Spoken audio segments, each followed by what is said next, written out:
elasungulwa yimigqoko.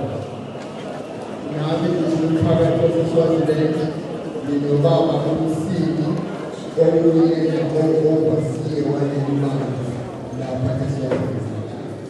Silana abedlamini namakedlamini because nguye who instructed us to attend umshado. Abedlamini namakedlamini angeke sinikelele ngemali yesithuba. Sizoyinikelela ngemali hayi yesithuba.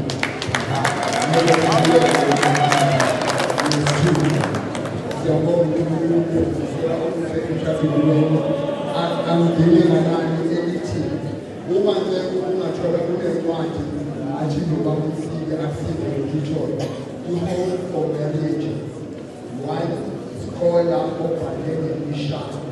If you go through that umshado wakho, you can rest assured ukuthi the soil of foundation. Home for Marriage is written by Michael Warren.